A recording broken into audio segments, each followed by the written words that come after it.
Cheap, underpowered, and often laughably designed, these disasters were all some people could afford. But even at a bargain, they were a bad deal.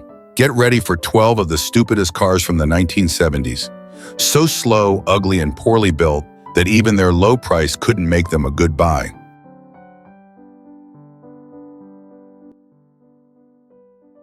(1975) Ford Granada, U.S. version. The mid-1970s were a difficult time for the American auto industry. The days of powerful muscle cars and stylish, performance-oriented sedans were coming to an end, thanks to rising fuel prices, stricter emissions regulations, and increasingly complex safety requirements. As a result, American manufacturers had to pivot, trying to sell slower, heavier, and less exciting vehicles to a public that was becoming more interested in economy and reliability. Ford's answer to this changing landscape was the Granada, a mid-size sedan that was heavily marketed as an affordable alternative to European luxury cars, particularly Mercedes-Benz. However, despite Ford's best efforts, the Granada failed to live up to the hype, ultimately becoming just another uninspired product of the malaise era. At first glance, the idea behind the Ford Granada seemed promising. The car was supposed to offer the sophistication and refinement of high-end European sedans at a fraction of the cost. Ford even went so far as to compare the Granada to Mercedes-Benz models in advertisements, suggesting that customers could enjoy European-style luxury without paying a European price. Unfortunately, this was little more than clever marketing, because in reality, the Granada was just a dressed-up Ford Maverick with some extra chrome and a slightly different body shape. One of the biggest problems with the Granada was its performance, or lack thereof. The base model came equipped with an inline-six engine that was woefully underpowered, struggling to move the car with any urgency. Even the optional V8, which should have provided a much-needed power boost, was heavily restricted by emissions controls and produced a disappointing 140-150 horsepower. To make matters worse, the Granada was also quite heavy for its size, meaning that acceleration was sluggish, and highway passing required careful planning. Instead of delivering smooth, effortless power like the European sedans it was trying to compete with, the Granada felt slow, unresponsive, and lethargic. Handling was another major issue. Unlike true European luxury cars, which were designed with precise steering and well-balanced suspension systems, the Granada was built like a typical American sedan of the era, soft, floaty, and disconnected from the road. The power steering was overly light and numb, giving the driver very little feedback. The suspension was tuned for comfort rather than agility, which meant that the Granada wallowed through turns and felt unstable at higher speeds. Ford had hoped to sell this car as a sophisticated, premium alternative, but anyone who had actually driven a real European luxury car would immediately notice that the Granada felt nothing like one. Visually, the Granada was also a disappointment. While Ford attempted to give it a more European look, the final result was an awkward mix of American and European design cues that didn't quite mesh together. The squared-off headlights, massive chrome bumpers, and boxy proportions made it look more like a bland domestic sedan than a high-end import competitor.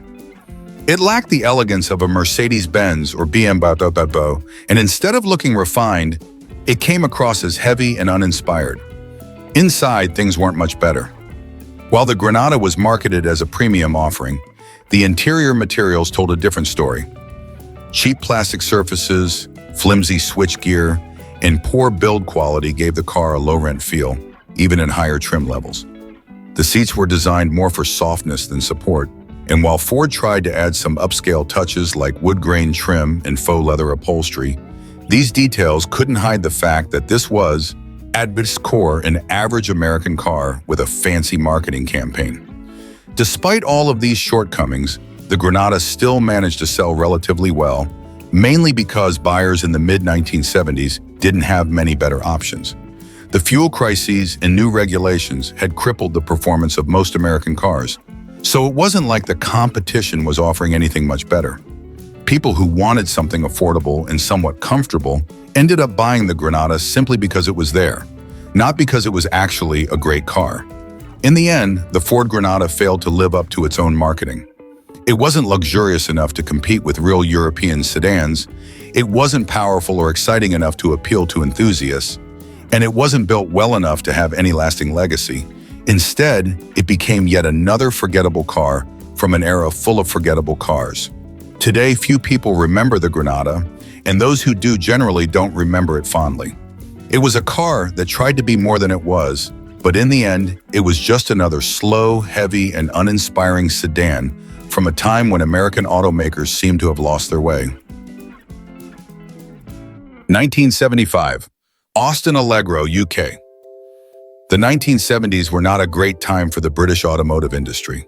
Strikes, mismanagement, and poor engineering plagued many of the cars coming out of the UK, and few models embodied these failures as perfectly as the Austin Allegro. Introduced in 1973, the Allegro was meant to be a modern, practical family car that could compete with the Volkswagen Golf and other European hatchbacks. Instead, it became one of the most infamous automotive disasters Britain ever produced.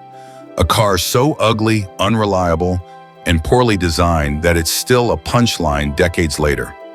One of the first things that made the Allegro such a joke was its bizarre styling.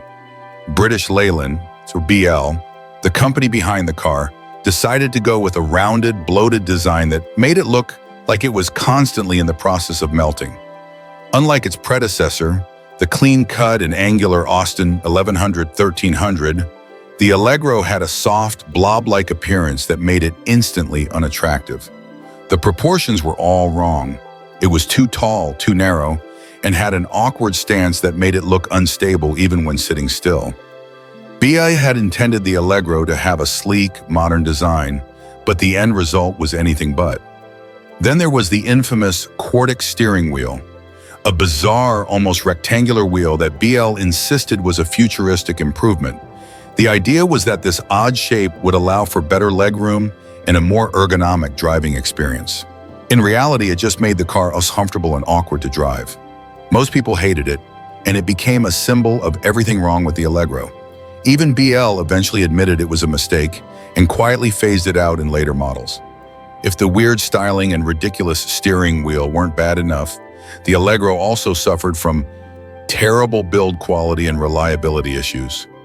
British Leyland was notorious for producing cars with poor workmanship, and the Allegro was no exception.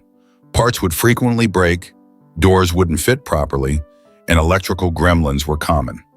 The car's Hydraga suspension, designed to offer a smooth ride, was unreliable and prone to failure, meaning Allegro owners often found themselves bouncing down the road like they were driving on a trampoline. The engines were another disappointment.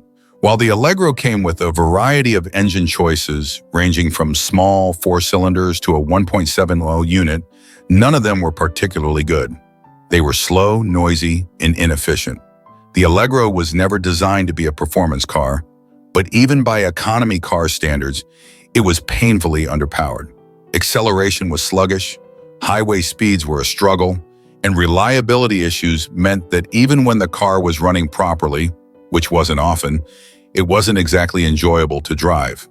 Perhaps the biggest insult of all was that the Allegro wasn't even a hatchback. At a time when cars like the Volkswagen Golf were revolutionizing the market with practical, versatile hatchback designs, British Leyland stuck with an old-fashioned trunk lid, making the Allegro far less practical than many of its competitors. This decision baffled buyers and made the car feel even more outdated than it already was. Despite all of these flaws, British Leyland managed to sell a decent number of Allegros, mainly because British consumers in the 70s didn't have many alternatives. However, the car quickly developed a reputation for being terrible, and resale values plummeted. By the time BL finally discontinued the Allegro in 1982, it had already cemented its place as one of the worst cars in British history. Today, the Allegro is remembered as a symbol of everything that went wrong with British Leyland. It was ugly, unreliable, poorly built, and frustrating to drive. Even at a time when many cars were suffering from the effects of new regulations and economic struggles, the Allegro stood out as a particularly awful example of bad automotive design. Few cars have managed to be as universally mocked as the Allegro, and honestly, it deserved every bit of the criticism it got. The 1975 Datsun B210 was a car born out of necessity rather than desire. As the fuel crisis of the early 1970s forced automakers to rethink their strategies, Nissan, then still selling cars under the Datsun name in the US, decided to capitalize on the growing demand for small, fuel-efficient vehicles. The result was the B210, a subcompact car that promised affordability and excellent gas mileage. Unfortunately, it also delivered underwhelming performance, awkward styling, and a driving experience that could best be described as uninspiring at best and downright miserable at worst. Under the hood, the B210 came equipped with a 1.4L inline-4 engine, which produced a laughable 70 horsepower. For a car that was intended to be a practical daily driver, this might have seemed sufficient until you actually tried to drive it. Acceleration was glacial, with the car struggling to reach 60 mph in well over 15 seconds. If you had passengers or cargo, forget about merging onto the freeway with any sense of urgency. The engine was also noisy and unrefined, droning loudly at highway speeds and sending vibrations through the cabin like an old washing machine. To make matters worse, Datsun had to make modifications to meet strict new emissions regulations, especially in California. The result? Some models were detuned to a miserable 65 horsepower, making an already slow car even slower. Despite the lack of power, the B210 was still equipped with a 4-speed manual transmission, with a 5-speed option in later years, which meant drivers had to constantly work the gearbox just to keep up with traffic. An optional automatic transmission was available, but it sapped even more power from the anemic engine, turning the car into an even bigger moving roadblock. The B210's styling was unique, to put it kindly. Instead of the sharp, boxy lines of its predecessor, Datsun gave the B210 a rounded, bulbous shape that looked like a car that had started to melt in the sun. The sloping roofline gave it an almost hunchbacked appearance, making it look top-heavy and awkward. The front end was particularly uninspired, with small, unimpressive headlights and a grille that looked like an afterthought. Meanwhile, the rear of the car featured thin rectangular taillights that were completely forgettable. The whole design felt cheap and rushed, as if Nissan had simply thrown together a car as quickly as possible to get something on the market. And then there were the colors.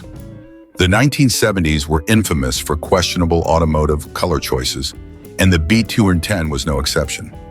Buyers could get their B210 in shades like mustard yellow, avocado green, and an especially hideous shade of brown that made the car look like it was already rusting before it left the factory. While some of these colors have gained a kitschy charm over the years, at the time, they only served to make an already unattractive car even more of an eyesore. As if the B210's underpowered engine and oddball looks weren't enough, it also had serious rust issues. Like many Japanese cars of the era, it lacked proper rust proofing, meaning that within just a few years, many B210s were already falling apart from corrosion.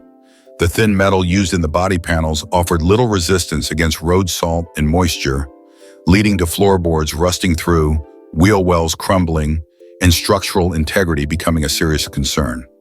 In areas with harsh winters, B210s would often develop gaping rust holes before they even reached their 5th birthday. The B210 was designed to be cheap and fuel efficient, not to provide a thrilling driving experience. And it showed. The car's basic suspension setup and lightweight meant that it handled poorly, especially at higher speeds. Steering was vague and unresponsive, making the car feel like it was constantly wandering on the road.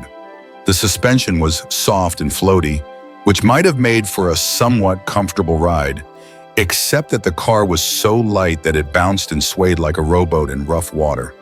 Cornering was an adventure in body roll, and if you encountered a strong crosswind on the highway, you could feel the car being pushed around like a plastic bag caught in the breeze. Braking performance wasn't much better, with drum brakes on most models that faded quickly under hard use. If the B210 had one redeeming quality, it was fuel economy.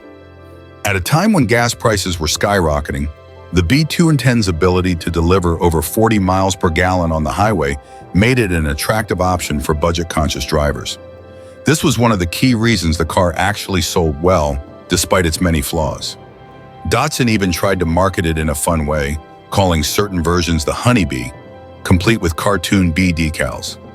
But no amount of cute marketing could change the fact that the car was slow, cheaply built, and uninspiring to drive.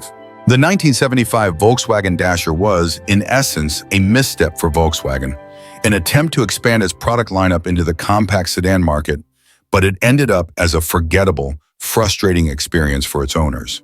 Positioned as a slightly more refined and upscale alternative to the beloved Beetle, it was supposed to offer the same reliability and affordability with a few added touches of luxury.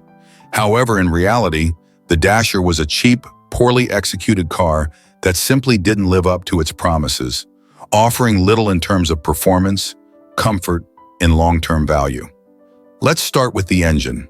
The Dasher was powered by a 1.50 four-cylinder engine, which made only 60 horsepower. In a market where cars were becoming more powerful and capable, the Dasher's underwhelming performance was its Achilles heel.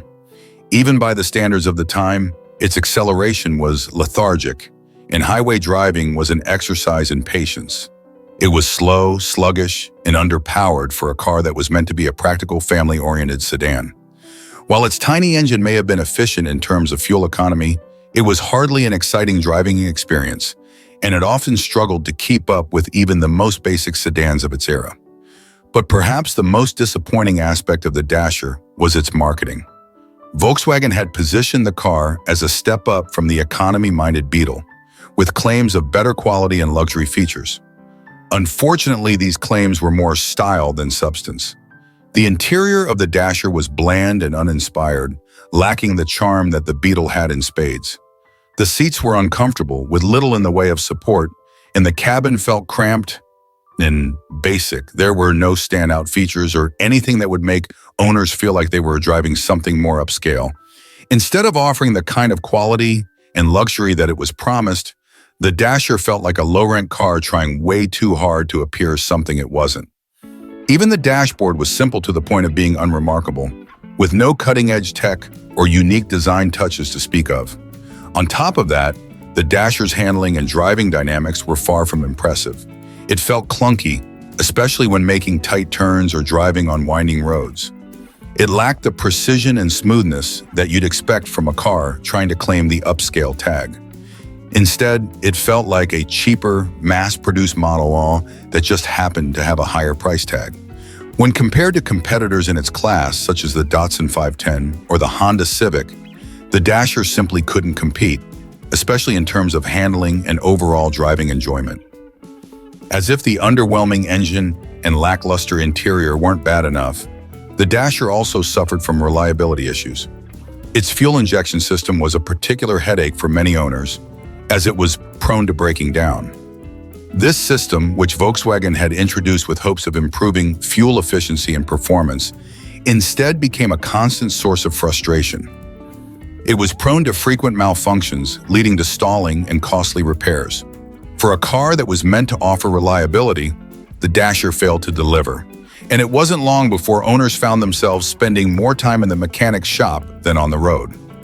Another major issue was the Dasher's overall quality. As a car built to be affordable, it lacked the refinement of other cars in its price range. The exterior design, while not offensive, was unremarkable and generic. The paint was prone to chipping and fading, and the build quality was far below the standards of its competitors. Even the basic components, like the doors and windows, felt flimsy. The feeling of cheapness permeated throughout the car, which made owners question the value they were getting for their money. While Volkswagen had built a reputation for affordable, reliable cars with the Beetle, the Dasher seemed to miss the mark on every front. It wasn't particularly affordable, given its price point compared to other compact cars. It wasn't reliable, and it certainly didn't offer any of the charm or personality that people had come to love about Volkswagen's other models. The Dasher was an expensive mistake, a car that tried to be something it wasn't and failed to deliver on the promises it made to its customers. In the end, the 1975 Volkswagen Dasher was a prime example of how a company can sometimes get lost in its own ambitions. Instead of focusing on what made Volkswagen great, simplicity, reliability, and affordability, it tried to push a car that was too ambitious for its own good. It was overpriced for what it offered, underpowered for its size, and unreliable when it mattered most. The Dasher quickly became a car that people didn't want, and it didn't take long for it to fade into obscurity. Despite its early hopes of being an upscale alternative to the Beetle, the 1975 Lada 1200 was a perfect example of Soviet-era automotive engineering at its finest, or rather, at its worst. Built in the Soviet Union, where the concept of quality control was more of an afterthought, the Lada 1200 was a car that looked sturdy but lacked any real refinement or attention to detail. In the eyes of its creators, it was a car designed to get from point A to point B. Nothing more, nothing less. However, this mindset led to a series of design flaws and shortcomings that made the Lada 1200 one of the least pleasant cars to drive. One of the most glaring issues with the Lada 1200 was its suspension. The suspension system was so soft and underdeveloped that driving at any speed faster than a leisurely crawl felt like you were riding a roller coaster. The car's ride quality was rough, bouncy, and unpredictable, making every journey a shaky experience. Whether you were navigating city streets or cruising down the highway, the car's lack of stability and control was immediately noticeable. For anyone expecting the smooth, confident handling of other compact sedans, the Lada 1200 was a letdown. It felt like you were steering a farm vehicle, not a car built for daily use. Then there was the engine. The 1.2-liter engine in the Lada 1200 was a relic of the 1950s, an outdated design that was slow, inefficient, and loud. With just 60 horsepower, it was hardly an inspiring powertrain.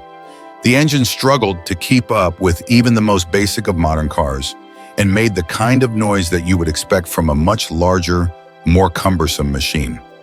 Acceleration was sluggish, and the car could barely reach highway speeds without feeling like it was at full throttle. The engine was inefficient, burning fuel at an alarming rate for the little power it provided. If you needed to get somewhere quickly, the Lada 1200 was not the car to do it in.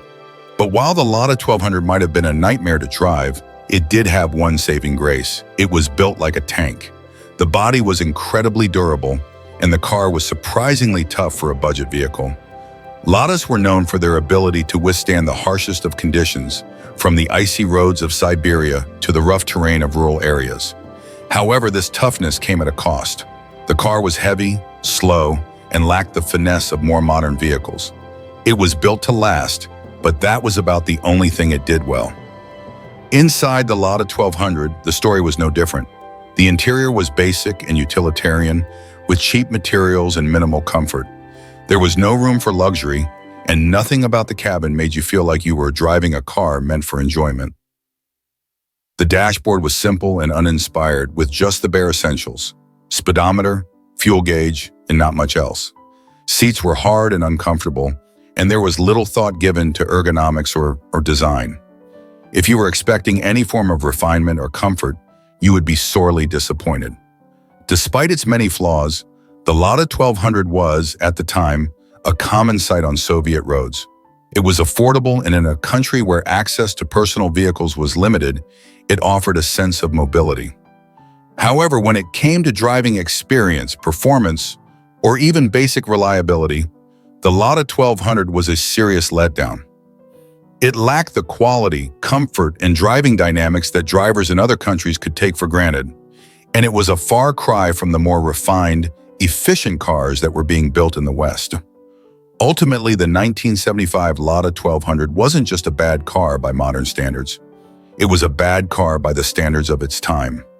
While it was a sturdy, affordable option for those who didn't have the luxury of choosing a car based on anything other than price, it failed miserably in almost every other department. The outdated engine, rough suspension, and lack of any real refinement made it a car that drivers were more likely to tolerate than enjoy. And while the Lada 1200 may have had the rugged durability of a tank, it drove like a tractor. And that's about the nicest thing you could say about it. The 1975 Mercury Bobcat was, in essence, an attempt by Mercury to position itself as the luxury subcompact division of Ford, but what it really delivered was an overpriced, rebadged version of the infamous Ford Pinto. With the same platform as the Pinto, it inherited all of the Pinto's serious flaws, most notably its dangerous fuel tank design. While Ford and Mercury might have hoped the chrome and little luxury tweaks would hide the fact, the Bobcat was still a far cry from anything remotely safe or luxurious. Mercury's decision to market the Bobcat as a more upscale option was a half-hearted attempt at classing up a car that, at its core, wasn't much better than the standard Pinto. The Bobcat's engine choices were underwhelming, with its 2.3 four-cylinder engine offering just enough power to get by in an era when subcompacts weren't supposed to be powerful, but rather economical. Unfortunately, even the economy was questionable with the Bobcat, as it didn't offer any significant improvements in fuel economy or performance over its Pinto counterpart. What Mercury really relied on for the Bobcat was its supposed luxury appeal, which mostly boiled down to chrome trim, a slightly better interior, and some additional features aimed at making the car feel more premium. The reality, however, was that these features didn't add up to much, and the car still suffered from poor build quality, basic interiors, and a lack of true refinement. The biggest issue, however, was safety. Ford's reputation for neglecting safety in its smaller cars in the 70s came to a head with the Pinto, and Mercury's Bobcat was no exception. The Pinto's famously unsafe gas tank placement was carried over to the Bobcat, making the car prone to fiery accidents in the event of a rear-end collision. The Bobcat, like the Pinto, was effectively a time bomb on wheels, but because it had a Mercury badge and a few chrome touches, it was marketed as the luxury alternative, giving people the false sense of security that it was a safer or more desirable car. Even by the standards of the 70s, the Bobcat's design felt outdated and uninspired. Its boxy, utilitarian body design was hardly a sight to behold, and the exterior luxury touches felt out of place. It was too small to be practical, but it didn't have the fun factor of other compact cars of the era. In fact, the Bobcat felt like a product of cheap manufacturing, built to hit a price point and not much else. Inside, the Bobcat was slightly more refined than the Pinto, with Mercury attempting to offer a better trim and some upgraded features, like a nicer interior and slightly more comfort. However, these upgrades only served to remind buyers that the car was still very much a budget option, with cheap plastics and limited space. The ride was nothing to write home about, and the handling was nothing more than functional, failing to impress or excite in any meaningful way. The Mercury Bobcat was a car caught in an identity crisis. Too basic to be a luxury car, too overpriced to be a true economy car. Despite its shortcomings, Mercury still managed to sell a few Bobcats, mainly to those who couldn't tell the difference between it and the Pinto. For those buyers, the higher price tag and luxury trimmings were enough to convince them that they were driving something more desirable. In reality, the Bobcat was just a rebranded Pinto, an overpriced copy of a car that already had a reputation for being unsafe, unreliable, and uninspiring. The Mercury Bobcat was one of the many attempts by American automakers to push subpar cars with a luxury angle, hoping that style could make up for substance. It didn't. In the end, the Bobcat's legacy is one of deception, marketing aimed at selling a false sense of security, and a reminder of a time when automakers were more interested in creating flashy, luxury-feeling subcompacts than focusing on real safety or performance. It wasn't a better option than the Pinto, it was just more expensive, and that's what made it truly stupid. The 1975 Fiat 128 was a small, compact car that Fiat hoped would revolutionize affordable transportation, offering a reliable and economical option for those on a budget. Instead, it became a symbol of everything that could go wrong when a car is rushed to market with poor build quality and questionable engineering. What was intended to be a practical, budget-friendly vehicle quickly became a nightmare for those who dared to drive it. First and foremost, the 128 had a severe rust issue. Fiat, in the 1970s, was infamous for its lackluster quality control, and the 128 was one of the worst offenders. The car's body would rust through in no time at all, and it wasn't uncommon to see one completely disintegrated by corrosion within a few years. The rust would spread like wildfire, from the wheel arches to the door frames and even under the car. This wasn't just a cosmetic issue, it was a structural one that affected the integrity of the vehicle. The constant battle with rust made owning a Fiat 128 a never-ending repair job, with many owners finding themselves patching up holes in the bodywork just to keep the car on the road. Fiat's use of poor quality steel made the car vulnerable to rusting faster than most of its contemporaries. The car's electrical system didn't help the situation either. Known for its notoriously unreliable Italian electrical components, the 128's wiring was prone to failing without warning. Lights would flicker or fail altogether, the dashboard would often go dark, and the electrical system would leave drivers stranded with no warning. This was especially problematic at night, as the headlights could simply stop working while driving on the highway, creating a dangerous situation for both the driver and others on the road. The constant failures of electrical systems were a common complaint among owners, and many ended up spending more time and money fixing the electrical faults than actually driving the car. As for performance, the Fiat 128 wasn't any better. It came equipped with a small, underpowered engine that made it one of the slowest cars of its era. With a 1.3-liter engine producing around 60 horsepower, it barely had enough power to get up to highway speeds. And even when it did, it was a nerve-wracking experience. On highways, the engine would scream as it desperately tried to maintain speed, but its lack of power meant that overtaking the other vehicles was out of the question. Highway driving was an unpleasant experience as the engine buzzed loudly, and the car's overall lack of stability made it feel unsafe at higher speeds. You could forget about merging onto fast-moving roads or climbing steep inclines. The Fiat 128 struggled with even the most basic driving conditions. The car's handling wasn't much better either. The 128 was built on a platform that felt flimsy and unstable, with a suspension system that didn't provide much comfort or control. The ride was bumpy and rough, and at higher speeds, the car would wobble or sway unpredictably. If there was any sharp cornering or windy conditions, the 128 felt like it might lose control at any moment. Handling was not one of the 128's strong suits, and it was ill-suited for driving in anything but the most calm, flat conditions. On the open road, it was a car that made you feel like you were driving a go-kart, only one that was constantly on the verge of falling apart. Beyond all the technical shortcomings, the Fiat 128 was also incredibly unreliable. It was a car that was prone to breakdowns, and many owners found themselves dealing with constant mechanical failures. The engine, transmission, and suspension would often break down without warning, and the car's cheap construction made it feel fragile and easily damaged.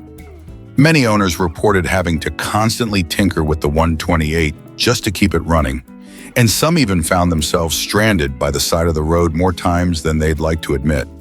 The car's reputation for unreliability made it a dreaded choice for anyone who needed a dependable vehicle, and it didn't take long for the Fiat 128 to develop a reputation as one of the least reliable cars of the era. While the Fiat 128 was indeed affordable, it was far from a good value. For anyone who hoped for a cheap, reliable car, the 128 was a huge disappointment. It cost less than many other cars on the market, but it came with a laundry list of problems that made ownership more trouble than it was worth. Even for budget-conscious drivers, the 128 was a poor choice. The constant repairs, rust issues, electrical failures, and poor performance made it a money pit, and its status as a cheap car only emphasized its lack of quality. In the end, the Fiat 128's design, quality, and overall reliability were far below expectations. It was a car that failed to live up to its promise and quickly became one of Fiat's least popular models. While it may have been affordable, the 1975 Dodge Colt, which was essentially a Mitsubishi Colt with a Dodge badge, is a perfect example of why rebadging doesn't always work out. Chrysler aimed to capture a slice of the American compact car market with this low-cost option, but it quickly became evident that the Colt was a cheap, underwhelming vehicle that didn't live up to its promise.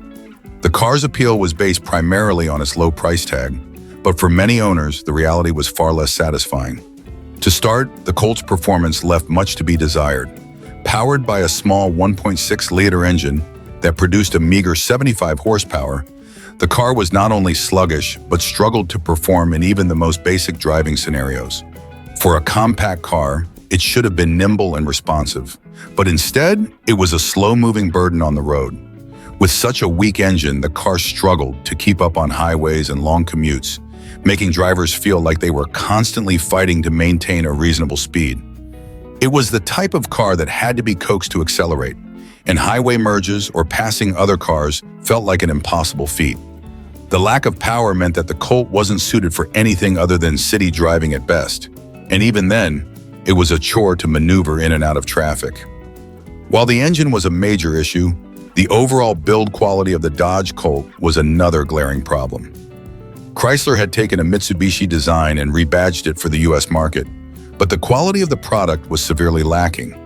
The materials used were lightweight to the point of being flimsy, which made the car feel cheap and poorly constructed. The body was so light that it felt more like a toy than a real car. Thin sheet metal made the car feel fragile, and the moment it was exposed to any real impact, be it a fender bender or even a strong gust of wind, it was likely to suffer severe damage. The interior was just as disappointing, featuring cheap, brittle plastic and uncomfortable seats that offered little support. The dashboard and trim felt dated even for the time, and the overall design was uninspired, leaving much to be desired in terms of comfort and aesthetics. The car's suspension system was also less than impressive, contributing to a ride that was not only uncomfortable but also dangerous at times. The Colt's suspension didn't have the stability to handle sharp turns or even the slightest bumps in the road without losing composure. On highways, the car often felt unstable and didn't inspire confidence, especially when cornering or driving in adverse weather conditions. The lightweight construction made it feel like the car could be tossed around by the wind, further exacerbating its issues with handling. The fact that it was so difficult to control and so unrefined made it a poor choice for anyone who valued driving stability or safety. Beyond just the poor performance and lackluster build quality, the Dodge Colt's reliability was another issue that drove owners crazy. As a cheap, budget vehicle, it wasn't built with longevity in mind. Owners quickly realized that the car was prone to frequent breakdowns and didn't have the durability to last through years of daily use. From engine troubles to electrical malfunctions, it seemed like the Colt was always in need of repairs. Many owners found themselves spending more time in the mechanic's shop than on the road. This, combined with the poor availability of parts and the high cost of maintenance, meant that the Colt wasn't really a car you could rely on for long-term ownership. Fuel economy was another aspect where the Colt fell short. Despite being small and supposedly economical, it didn't offer the impressive gas mileage that would have made it an attractive option for buyers looking to save on fuel. While it wasn't the worst in terms of fuel efficiency, it wasn't anything to brag about either.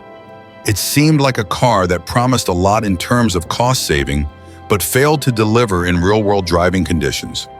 The Dodge Colt ultimately represented a failed attempt at offering a budget car for the masses. The issues with its engine, performance, build quality, and reliability meant that it failed to make a lasting impression on the American market. While it may have been cheap, it didn't provide the value that buyers expected. For a car that was marketed as an affordable, practical solution for drivers on a budget, it ultimately failed to live up to its promise. Most owners eventually learned that a small price tag often means bigger issues down the road. And the Colt became a symbol of what happens when a car is built with cost saving in mind rather than durability and performance. The 1975 Dodge Colt, though affordable in the short term, quickly revealed its weaknesses as a daily driver. The lack of power, poor build quality, unreliable performance, and overall lack of refinement made it a car many owners regretted purchasing. The 1975 Trabant B210, a symbol of East Germany's car manufacturing during the Cold War, was far from being a practical or desirable vehicle. It was a car designed under dire circumstances, where innovation took a back seat to production limitations. Though it was technically affordable for many East Germans, the Trabant's flaws were far too significant to ignore. First off, the construction of the Trabant was absolutely bizarre. The body was made from a material known as Duraplast, a plastic-reinforced cardboard composite that was as strong as it sounds, meaning the car was incredibly fragile. While it might have been light and easy to produce, it was incredibly unsafe in an accident. If the car were involved in any sort of collision, it would crumple like a piece of paper rather than absorbing the impact. For a car that was supposed to serve the masses, safety was something that was clearly left off the list of priorities. It's hard to believe that a material meant to save production costs also made it one of the least durable cars on the road. The Trabant's performance, or lack thereof, was another massive letdown. It was powered by a two-stroke engine, which made it incredibly underwhelming in terms of power. The engine wasn't just weak, it was also highly inefficient and notorious for producing clouds of thick, black smoke. It sounded like a lawnmower that had been running for too long, and that was often the reality of driving it.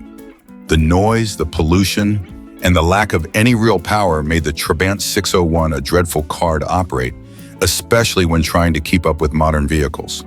The two-stroke engine, a relic from a bygone era, also required regular maintenance and was known to be a pain to keep running smoothly.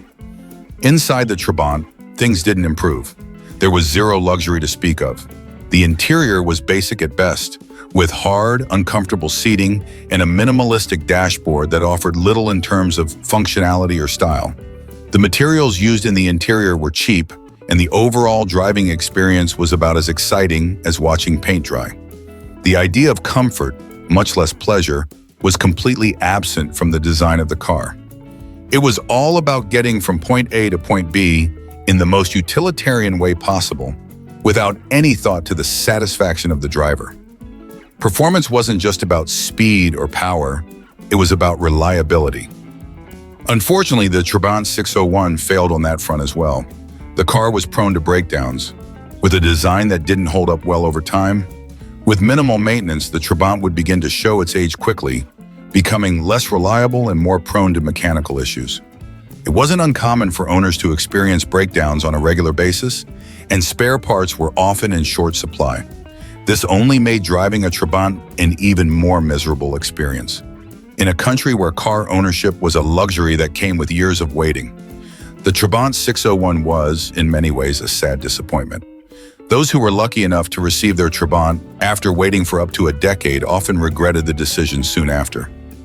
It wasn't the dream car they had imagined, but rather a frustrating and underwhelming experience. As a car, it lacked nearly everything: power, luxury, performance, and safety, making it a bitter reminder of the limitations faced by East Germans living under the communist regime.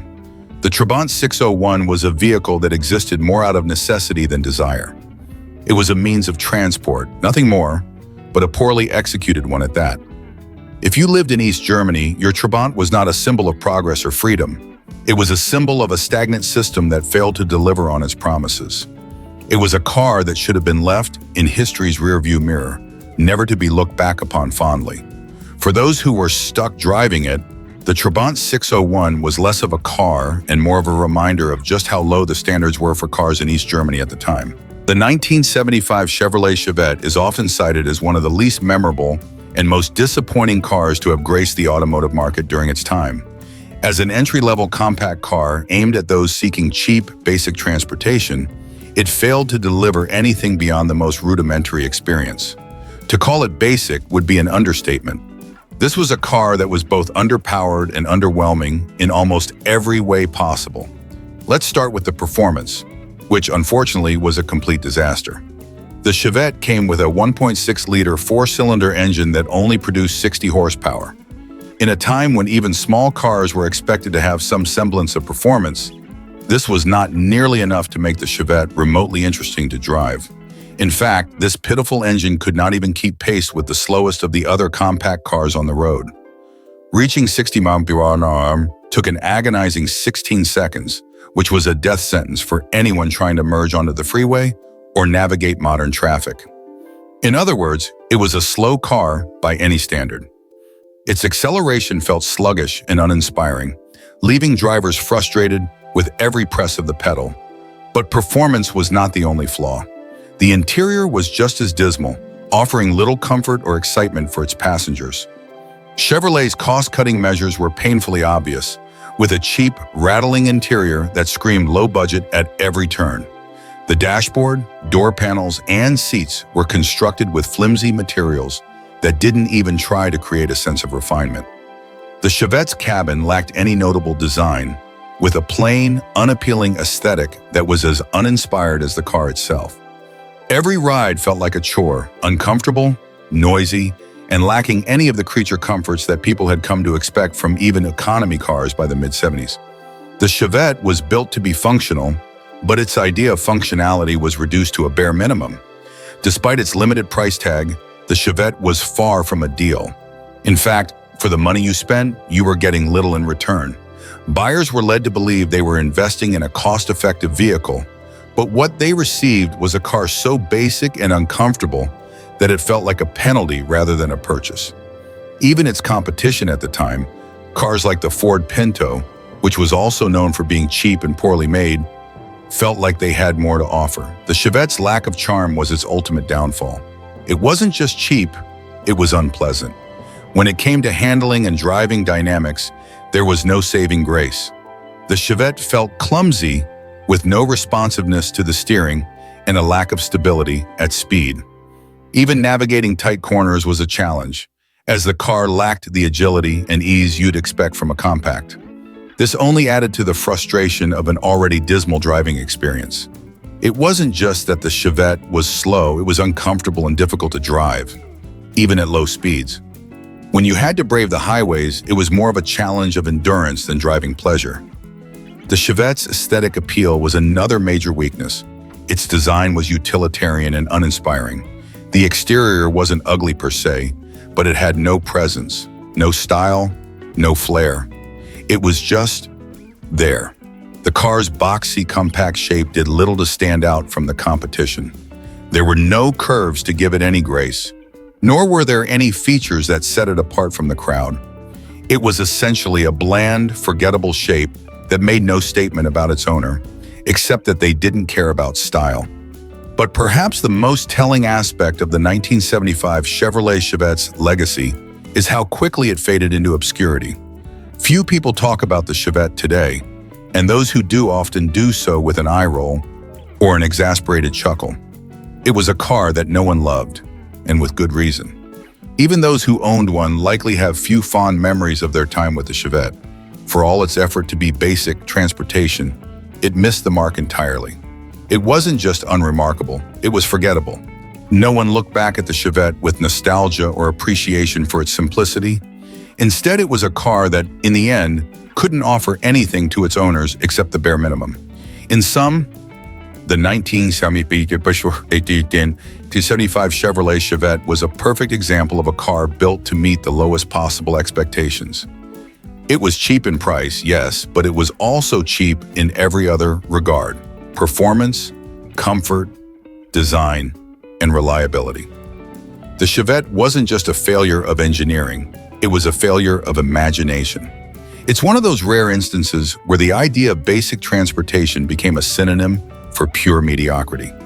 It was a car that delivered nothing more than what was absolutely necessary, and in doing so, became one of the most forgettable cars of the 70s.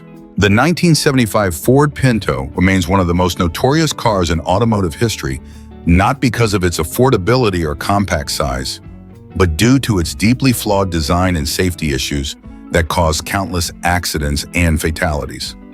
When the Pinto was introduced, Ford marketed it as a simple, inexpensive, and efficient car aimed at the growing demand for compact vehicles in the mid-1970s. However, this seemingly harmless budget car would become synonymous with one of the most disastrous corporate scandals in American history. The Pinto's most infamous flaw was its highly dangerous design regarding the placement of its fuel tank. Positioned behind the rear axle, close to the rear bumper, the fuel tank was susceptible to rupturing in the event of a rear-end collision. This resulted in the car catching fire, and in some cases, the resulting flames were fatal. What made this situation worse was Ford's decision to ignore the potential danger. After conducting internal cost-benefit analysis, the company determined that the cost of recalling and fixing the vehicles would be greater than the cost of paying off potential lawsuits from accidents. This cold calculation led to a horrifying chain of events, as rear-end collisions at relatively low speeds caused the Pinto to explode, killing or injuring dozens of people. Ford's failure to act on the known risks associated with the Pinto led to widespread public outrage and a series of high-profile lawsuits. The revelations about the company's negligence prompted government investigations and nearly bankrupted Ford, as they were forced to pay settlements and, eventually, issue a recall for the Pinto in 1978. Despite the recall, the Pinto's reputation was already beyond repair, with its name forever linked to unsafe, cost-cutting decisions that valued profit over human lives. Aside from its fatal flaw, the Pinto had multiple shortcomings that further contributed to its negative legacy. The car's performance was disappointingly slow, even by the standards of other compact cars. It was powered by underwhelming engines that barely produced enough horsepower to keep the vehicle moving at a reasonable speed. This left drivers frustrated, as even minivans and other similarly priced cars could easily outperform the Pinto. While the car's sporty, fastback design made it look more aggressive and athletic than it was, the reality of its sluggish acceleration and lackluster driving dynamics made the Pinto feel more like a disappointment on the road than a car to be proud of. On the inside, the Pinto offered little in terms of comfort or quality. The interior was made from cheap, low-grade materials with hard plastic panels and uncomfortable seats. The car's cabin felt cramped and utilitarian, with minimal attention to design or style. The combination of poor build quality and lackluster comfort made the Pinto feel more like a budget afterthought than a viable option for those seeking a dependable, practical car. Moreover, the Pinto's handling and build quality were just as subpar. The car felt lightweight and flimsy on the road, with a suspension system that did little to inspire confidence, especially on rough or uneven terrain. Its poor build quality extended to the exterior, where rust was an ever-present issue, particularly in areas with harsher climates. When all these issues are taken into account, it becomes clear that the 1975 Ford Pinto was a car that prioritized cost-cutting over safety, quality, and performance. Ford's rush to produce a cheap, compact car backfired spectacularly, as the Pinto became a symbol of corporate irresponsibility, engineering failures, and unsafe vehicles that prioritize profits over the well-being of consumers. The car's reputation for being an unsafe, unreliable, and ultimately unappealing choice for buyers remains a significant part of its legacy. Even though the Pinto was produced in large numbers and sold widely, it was a car that failed to live up to its promise of affordability and practicality. Instead, it became a cautionary tale, a symbol of how corporate decisions can impact not only the success of a product, but also the safety of countless individuals. The Pinto's place in automotive history is forever sealed, not as a popular, economical car, but as a tragic reminder of the importance of prioritizing consumer safety and ethical decision-making in the manufacturing process. The 1975 AMC Pacer stands as one of the most controversial and mocked vehicles in automotive history. A vehicle that tried to push boundaries but instead became synonymous with failure. AMC, in their ambitious efforts to break away from traditional designs, envisioned the Pacer as a compact car with a futuristic twist. They equipped it with massive panoramic windows, making the car appear more like a glass fishbowl on wheels rather than a practical automobile. While the intention was to create a car that offered greater visibility and a sense of openness, the result was something entirely different. An awkward, bloated design that was difficult to take seriously. The Pacer's distinctive, bulbous body, its wide stance and round, swooping roofline, was unlike anything on the road at the time, and not in a good way. Far from appearing avant-garde or stylish, the design came across as cumbersome and comically disproportionate. The vast windows, meant to symbolize modernity, instead made the Pacer look vulnerable and strangely exposed. While the car's large glass surfaces gave passengers an expansive view of the world around them, it also made the vehicle feel like an unfinished prototype, more of an experiment than a fully realized car. AMC promoted the Pacer as a futuristic compact car, but this claim did little to mask its fundamental flaws. It was as though the company had confused a forward-thinking design with one that simply lacked cohesion and clarity. The massive glass panels, combined with the short, squarish body, gave the Pacer an unbalanced, lopsided look. It was the automotive equivalent of a child's drawing, ambitious but clearly lacking refinement. Despite the initial enthusiasm surrounding the car's unique look, it quickly became apparent that it was simply too strange and too impractical to resonate with most consumers. And then there was the performance or lack thereof. Under the Pacer's bulbous hood lay a modest 90-horsepower six-cylinder engine. This pitifully weak engine struggled to move the heavy car, creating a driving experience that could only be described as sluggish at best. The Pacer, despite its bulky size, was no powerhouse. It was, instead, a car that was constantly fighting against itself. Acceleration was slow, and top speeds felt like something out of a leisurely Sunday drive. With all its grand ideas, the Pacer still couldn't deliver the kind of performance consumers expected from a vehicle of its size. The underwhelming performance wasn't limited to engine power alone. The car's handling was equally disappointing. Despite the large glass windows in the spacious cabin, the Pacer was difficult to drive. Its size, combined with a lack of agility, made maneuvering through tight spaces or making sharp turns feel like a cumbersome chore. Whether it was navigating busy city streets or trying to park in tight spots, the Pacer's awkward proportions created nothing but frustration for those behind the wheel. It felt less like a nimble car and more like a boat trying to navigate a dock. The interior of the Pacer, while designed to maximize passenger space, was just as disappointing as its exterior. The cabin was filled with cheap materials that gave the car an overall sense of cheapness. The seats, though reasonably comfortable for their time, did little to compensate for the feeling of being trapped in a space that wasn't as functional as it should have been. The futuristic design ethos that AMC had hoped to capture fell flat in the face of low-quality materials and unimpressive features.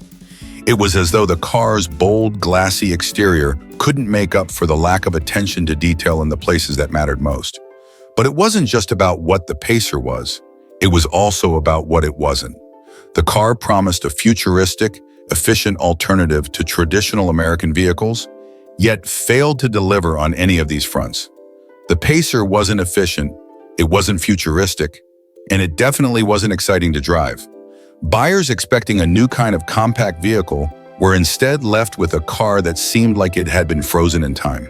AMC's marketing campaign couldn't save the Pacer from its flaws, and within a few years, it became clear that the car's bizarre design had created a niche that was too narrow for mass appeal. As for its reputation, the Pacer quickly became a symbol of automotive missteps, a car that looked forward to the future but instead took the wrong path. People who bought the car were often left to regret their decision. Even those who could afford it found themselves embarrassed by its appearance. And even the few who were charmed by its oddities quickly realized that its quirks weren't enough to offset its numerous shortcomings. In the grand scheme of automotive history, the AMC Pacer is remembered more for what it represented, a failure in design and execution, than for anything it accomplished.